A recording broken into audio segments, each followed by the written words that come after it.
Hey, it's Alina Wilson here with Estimate Mastery, and today I'm going to talk about how to read an insurance estimate, or the original statement of loss from the adjuster is what we call it over here when you're supplementing as a contractor. I've found that there's a lot of new people entering the industry, and maybe even some seasoned people that have just been rocking and rolling and don't quite understand what goes on to the adjuster's estimate. So we're going to actually look at one live today, and I'll explain the different parts of the estimate and how everything rolls out. So let's go take a look at how to read an estimate from the adjuster.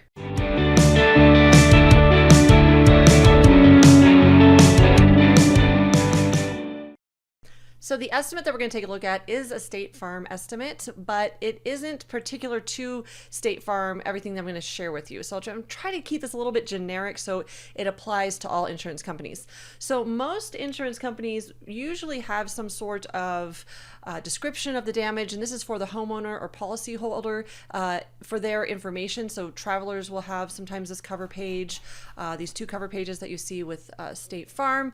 And so these will vary per insurance company. Some insurance companies, they just start with the cover sheet. So I'll just show you what that is here in just a second. That's the beginning of the estimate. So these are State Farm specific that you see here. I do want to point out something specific to State Farm. If you look at the building estimate summary guide, that's where I'm at right now. Usually it's page 2 of the estimate. If you have these cover pages, you can see here that they do factor in general O&P right there, general contractor O&P. So what I like to do with this, and it's not a silver bullet for getting O&P paid, but I will point out that, hey, Mr. Adjuster, it says here on page 2 that, you know, you've got O&P that is in this generic summary guide. Why aren't you adding O&P to our estimate? And then we can go down that road. So just something I like to point out with State Farm specific. Sometimes you'll see this on some of the other bigger national brands estimate summary pages. So I just like to say, hey, point to this and go like, hey, why is this on your example or your sample, but not on our estimate? So that's just a side note. Going into the actual estimate, a lot of insurance companies may just start here on what's called the cover page. And so with the cover page of State Farm, it does look a little bit different than most insurance companies because they start with the summary. A lot of times this summary may be at the end of the report, whether it's at the beginning or the end. Let's take a deep dive and break down what's actually on a summary. So again, this could be near the end of a report right after the estimate on some of the other larger insurance carriers. When you write an estimate as a contractor, this summary will be at the end of your report. We can take a look at that in just a second, what a typical contractor estimate looks like. But let's start with the adjuster here. First of all, you've got your insured, you've got your property, you've got your claim number, you've got your policy number, all of that, you've got your deductible. This is a percentage deductible, it looks like here. I'll go into what coverage and all of that is in a separate video. I'm going to keep it kind of 30,000 foot view on this one. Got our data loss, all of that. Of course, we can all read. What I want to show you that maybe some of you don't know is the price list. And the price list should be down here. When I edited the PDF, it did something interesting, but this is the price list right there. And what that tells me is that it has an August 2021 pricing. What are we at here? I don't like to date these videos, but we are in 2024. So I've got a 3-year-old price list assigned to this. So just to do a little deep dive into what the price list is, you've got your state, you've got your area, so this is the DFW area. You've got the version of the price list here. A lot of State Farm estimates are written with a 28. A lot of times we only have access to what's called the 8X version. So you can see they've done something with the price list, and usually it's just a few variables in the background. It doesn't really affect pricing, but keep an eye out for that when you see a variable price list there. Our version of Xactimate has an 8X here, so that tells me this is a custom price list. And then of course we have the date, so the month and then the year of which the price list was issued. So if it's an outdated price list, we can have a lot of money sitting right there just in the reprice of the estimate. If you want to know how to do a reprice, I have a video on that. You can go search that on YouTube. It's just reprice and Xactimate estimate, and I'll walk you through how to do that. So for the summary here, you've got your line item total. That's the total of the estimate. We've got our tax and our RCV amount, replacement cost value. Get used to talking in RCV amounts. Again, don't want to go too much into policy or coverage or any of that in this video. I do want you to know that as a contractor, please never discuss policy with the adjuster. That is a big no-no. We do not want to cross into unlicensed public practice of public adjusting, what they call UPPA laws. Don't go down that road, but it's good to know as a human being what's here and what the intent is by the insurance company. So replacement cost value is after everything is paid out, the insured has covered their deductible, the insurance company has released the depreciation, so you can see depreciation here, and that's where you're going to see your actual cash value total. That's what the claim is going to reside at today, and it's a negative amount because they have such a huge deductible. So that's why I wanted to look at this one, because it's kind of a funky one, and I wanted to show you that the insured will have to come out of pocket this amount. However, when we do the repair and depreciation's released, the insurance company will release this depreciation right here. So just an interesting one to take a look at. Any questions on this, definitely put it in the comments down below if this is confusing to you. It's just a funky policy that we have here. So if you ever see that they are going to keep the depreciation, meaning they're not going to have a replacement cost value, they're not going to release the depreciation. If it was a cheaper policy, they may just go with the actual cash value total, and that's it. They'll never release the depreciation.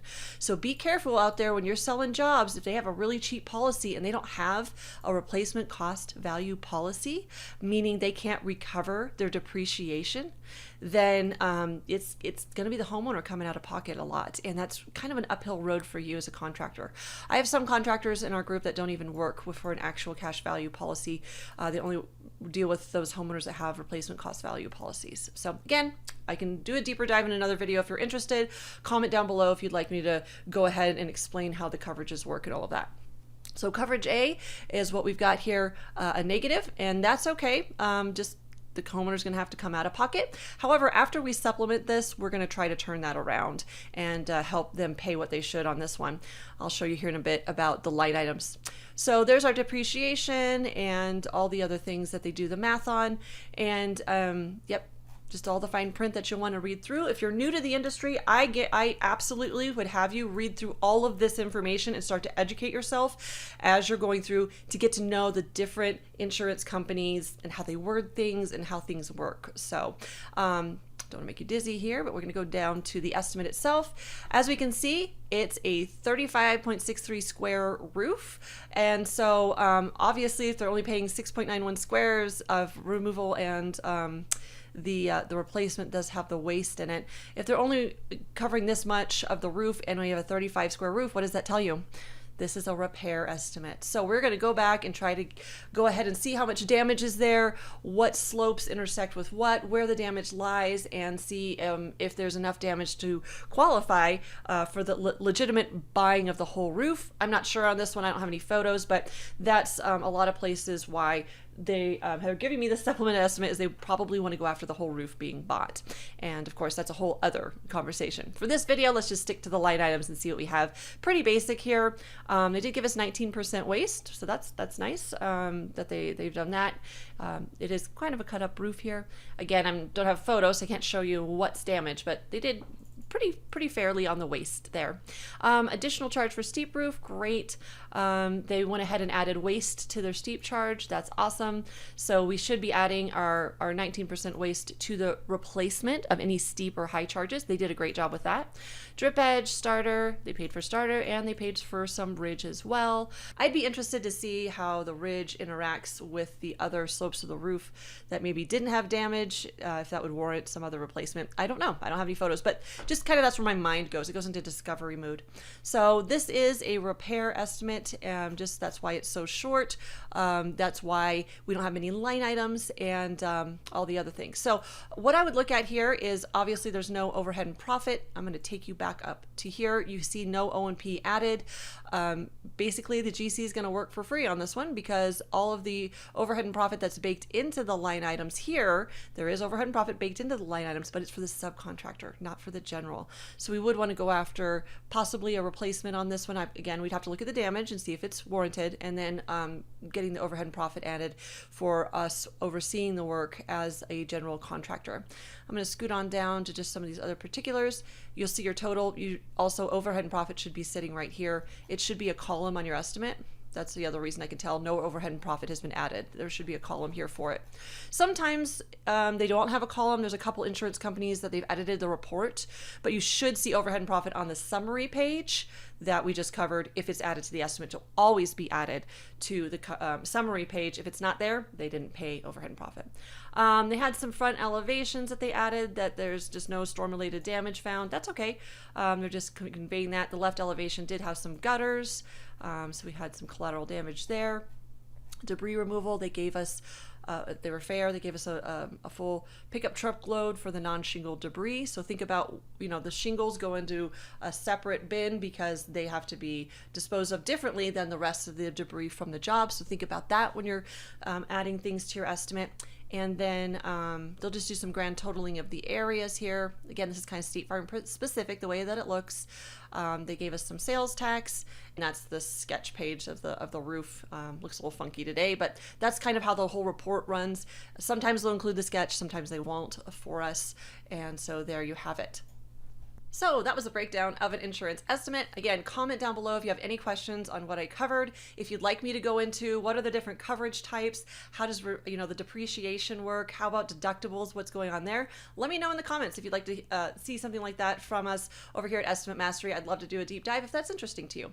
If you like this topic, please be sure to like this video and of course subscribe, as we will be releasing videos on this channel every Tuesday and we don't want you to miss that. Hope you have a great week in your business and I'll see you next week.